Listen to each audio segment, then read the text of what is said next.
Budget ಅನ್ನ ಟೀಕಿಸಿದಂತ ಕಾಂಗ್ರೆಸ್ಗೆ H D. Kumaraswamy ತಿರುಗೇಟು ಕೊಟ್ಟಿದ್ದಾರೆ. ರಾಜ್ಯದಲ್ಲೂ ಕೂಡ ಬಜೆಟ್ ಮಂಡನೆ ಮಾಡ್ತಾರೆ, ಪ್ರತಿ ತಾಲೂಕಿಗೆ ಇಷ್ಟು ಕೊಡ್ತಿದ್ದೇವೆ ಅಂತ ಹೇಳ್ತಾರಾ ಅಂತ ಪ್ರಶ್ನೆ. ಟೀಕಿಸಿದ ಕಾಂಗ್ರೆಸ್ ನಾಯಕರಿಗೆ ಎಚ್.ಡಿ.ಕೆ ಮತ್ತೆ ತಿರುಗೇಟು.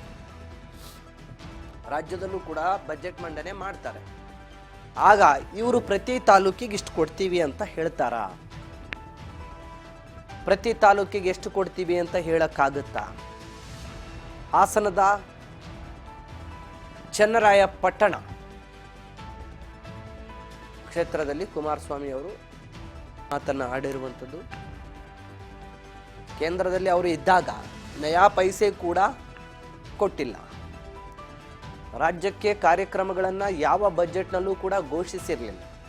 ಕೇಂದ್ರದಲ್ಲಿ ಅವರು ಅಧಿಕಾರದಲ್ಲಿ ಇದ್ದಾಗ ನಯಾ ಪೈಸೆ ಕೊಟ್ರ?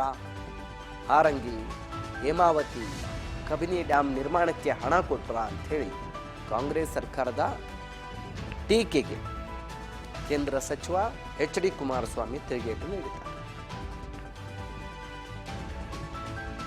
ಇವರು ಅಧಿಕಾರದಲ್ಲಿದ್ದಾಗ, ಇವರು ಕೇಂದ್ರದಲ್ಲಿ ಅಧಿಕಾರದಲ್ಲಿದ್ದಾಗ ರಾಜ್ಯಕ್ಕೆ ಏನು ಅನುದಾನ ಕೊಟ್ಟರು?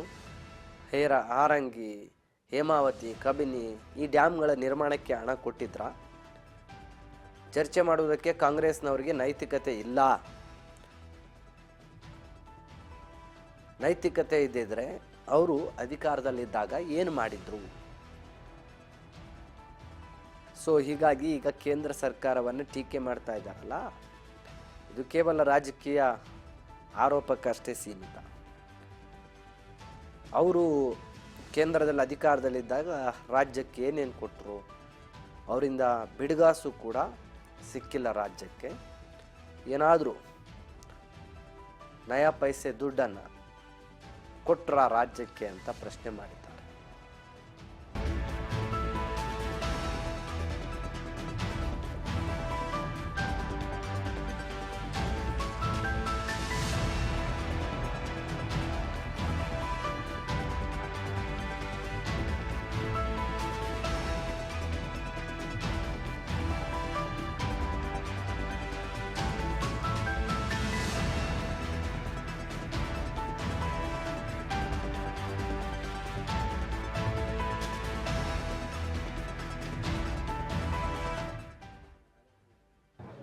ಅವ್ರು ಹೊಗಳೋದು ಎಷ್ಟೊತ್ತು ಮತ್ತು ಬೈಯೋದು ಎಷ್ಟೊತ್ತು? ನಮ್ಮ ಪಕ್ಷದಲ್ಲಿ ಯಾವುದೇ ರೀತಿ ಗೊಂದಲಗಳಿಲ್ಲ. ಅವ್ರಿಗೆ ವೈಯಕ್ತಿಕವಾದ ಏನೋ ಸಮಸ್ಯೆಗಳಿರ್ಬೋದು, ಪಕ್ಷದ ಸಮಸ್ಯೆ ಅಲ್ಲ ಅದು. ಅವ್ರ ವೈಯಕ್ತಿಕ ಸಮಸ್ಯೆಗಳಿಂದ ಅವ್ರದ್ದೇನೋ ಪರ್ಸನಲ್ ಅಜೆಂಡಾಗಳಿರ್ಬೋದು. ಆದರೆ ನಮ್ಮ ಪಕ್ಷದಲ್ಲಿ ಯಾವುದೇ ಗೊಂದಲ ಇಲ್ಲ, ಯಾವುದೇ ಗುಂಪುಗಾರಿಕೆ ಇಲ್ಲ. ಬೇರೆ ಪಕ್ಷದ ಅವ್ರ ಪಕ್ಷಕ್ಕೆ ಸೇರಿರ್ತಕ್ಕಂಥ ಅದಕ್ಕೆ ನಾನು ಉತ್ತರ ಕೊಡೋ ತಪ್ಪಾಗುತ್ತೆ. ಅವ್ರ ಹೈಕಮಾಂಡ್ ಇದೆ, ಅವರದೆಲ್ಲ ಸರಿಪಡಿಸ್ಕೊತಾರೆ, ಅದು ನಮಗೆ ಸಂಬಂಧ ಇಲ್ಲ. ಕಾಂಗ್ರೆಸ್ನವ್ರು ಅವ್ರು ತೀರ್ಮಾನ ಮಾಡ್ಕೋಬೇಕು, ಅದು ನನಗೇನು ಸಂಬಂಧ? ನಾನು ನೋಡಿ, ಬಜೆಟಲ್ಲಿ ಬರದೇ ಇರ್ಬೋದು. ಹಾಸನದ ಏರ್ಪೋರ್ಟ್ ವಿಷಯದಲ್ಲಿ ಈಗಾಗಲೇ ನಾನು ಸಿವಿಲ್ ಏವಿಯೇಷನ್ ಮಿನಿಸ್ಟರ್ ಹತ್ರ ಚರ್ಚೆ ಮಾಡಿ ಅಲ್ಲಿಂದಲೇ ಏನಾದರೂ ಹೆಚ್ಚಿನ ರೀತಿಯಲ್ಲಿ ನೆರವನ್ನು ಪಡಿಬೇಕು ಅನ್ನೋದಕ್ಕೆ ಪ್ರಯತ್ನ ಪಡ್ತಾ ಇದ್ದೇನೆ. ಅದಕ್ಕೆ ರಾಜ್ಯ ಸರ್ಕಾರ ಸ್ಪಂದಿಸಬೇಕು.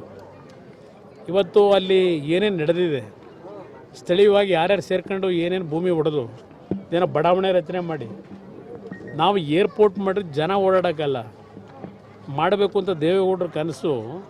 ನಮ್ಮ ರೈತರು ಬೆಳೀತಕ್ಕಂಥ ಬೆಳೆಗೆ ಒಂದು ಹೊಸ ಪದ್ಧತಿಯಲ್ಲಿ ರೈತರ ಕೃಷಿ ವಲಯಕ್ಕೆ ಉತ್ತೇಜನ ಕೊಟ್ಟು ಬೆಳೆದಂಥ ಬೆಳೆ ವಿದೇಶಗಳಿಗೆ ಏರ್ ಕಾರ್ಗೋದಲ್ಲಿ ಎಕ್ಸ್ಪೋರ್ಟ್ ಮಾಡಿ ರೈತರ ಆರ್ಥಿಕ ಶಕ್ತಿಯನ್ನು ಸದೃಢಗೊಳಿಸಬೇಕು ಅನ್ನೋದು ದೇವೇಗೌಡರ ಒಂದು ಕನಸಿದೆ 25 ವರ್ಷದಿಂದ. ಪಾಪ ಅದರ ಬಗ್ಗೆನೇ ಅವ್ರ ಚಿಂತೆ. ಇವರು ಎಷ್ಟರ ಮಟ್ಟಿಗೆ ಇವರು ಬೆಂಬಲ ಕೊಡ್ತಾ ಇದ್ದಾರೆ, ಇದು ಇರ್ತಕ್ಕಂಥ ಪ್ರಶ್ನೆ. ಅವರು ಎಲ್ಲ ರೀತಿ ಸಕಾರಾತ್ಮಕ ಸ್ಪಂದಿಸಿದ್ದಾರೆ. ಜೊತೆಗೆ ಒಂದು ಇಲ್ಲಿಯ ಇನ್ಫ್ರಾಸ್ಟ್ರಕ್ಚರ್ ಸೆಕ್ರೆಟರಿ ಏನಿದ್ದಾರೆ, ಒಂದು ಸಭೆ ಕರೀರಿ ಅಂತಲೂ ರಿಕ್ವೆಸ್ಟ್ ಮಾಡಿದ್ದೀನಿ. ಮಿನಿಸ್ಟ್ರಿಗೆ ಕರೀತಾರೆ ಸದ್ಯದಲ್ಲಿ. ರಾಜ್ಯದಲ್ಲೇ ಅವರು ಹೋರಾಟ ಮಾಡಬೇಕು ಅನ್ನೋದಿದೆ. ಅವರು ನನಗೀಗೇನು ಹೆಚ್ಚಿನ ಜವಾಬ್ದಾರಿ ಪ್ರಧಾನಮಂತ್ರಿಗಳು ಕೊಟ್ಟಿದ್ದಾರೆ. ಇಲ್ಲಿ ಪಕ್ಷದ ಸಂಘಟನೆಗೆ ನನ್ನ ವಯಸ್ಸಿನ ಸಮಸ್ಯೆ ಇದ್ದರೂ ಪಕ್ಷದ ಸಂಘಟನೆಗೆ ಕಾರ್ಯಕರ್ತರಿಗೆ ಒಂದು ಶಕ್ತಿ ತುಂಬಲಿಕ್ಕೆ ನಾನೇ ಓಡಾಡಬೇಕು ಅಂತಕ್ಕಂಥ ನಿರ್ಧಾರ ಮಾಡಿದ್ದೀನಿ ಅಂತ ಈಗಾಗಲೇ ಘೋಷಣೆ ಮಾಡಿಬಿಟ್ಟಿದ್ದಾರೆ. ಈಗ ನನಗೆ ಬೇರೆ ಬೇರೆ ರೀತಿಯಲ್ಲಿ ಒತ್ತಡಗಳಿದೆ ಅಂತ ಹೇಳಿ, ಆದರೆ ನಾನು ಈಗಲೂ ನಮ್ಮ ರಾಷ್ಟ್ರೀಯ ಅಧ್ಯಕ್ಷರಿಗೆ ಮನವಿ ಮಾಡೋದು, ನಮಗೆ ಅವರ ನಮ್ಮ ಮುಂದೆ ಇರಬೇಕಿನ್ನು. ಈ ರಾಜ್ಯಕ್ಕೆ ಅವರ ಒಂದು ಕನಸುಗಳೇನಿತ್ತು ಅದನ್ನು ನನಸು ಮಾಡತಕ್ಕಂಥ ಒಂದು ಕಾಲ ಈ ನಾಡಿನ ಜನತೆ ಕೊಡ್ತಾರೆ ಅಂತಕ್ಕಂಥ ನಂಬಿಕೆ ಇಟ್ಕೊಂಡಿದ್ದೇನೆ. ಅದನ್ನು ಅವ್ರ ಕಣ್ಣಾರೆ ನೋಡಬೇಕು. ಅವ್ರು ಮಾಡೋಕ್ಕಾಗದೇ ಇದ್ದುದನ್ನು ಇವತ್ತು ಈ ರಾಜ್ಯದ ಅಭಿವೃದ್ಧಿಗೆ ನನ್ನದೇ ಆದಂಥ ಒಂದು ಕಲ್ಪನೆ ಅವರು ನಮಗೇನು ಮಾರ್ಗದರ್ಶನ ಕೊಟ್ಟಿದ್ದಾರೆ ಅದು ಇಟ್ಕೊಂಡಿದ್ದೇವೆ. ಆ ಕಾರ್ಯಕ್ರಮಗಳನ್ನು ತರಬೇಕು ಅಂತಕ್ಕಂಥದ್ದು ನನ್ನ ಒಂದು ಯೋಜನೆ ಇದೆ. ಇವತ್ತು ನೋಡಿ ಕೇಂದ್ರ ಸರ್ಕಾರದಲ್ಲೇ ಎಲೆಕ್ಟ್ರಾನಿಕ್ ಟಾಯ್ಸ್ಗೆ ಉತ್ತೇಜನ ಕೊಡಬೇಕು ಅಂತ ತೀರ್ಮಾನ ಮಾಡಿದ್ರು. ನಾನು 14 ತಿಂಗಳು 2ನೇ ಬಾರಿ ಮುಖ್ಯಮಂತ್ರಿ ಆದಾಗ 9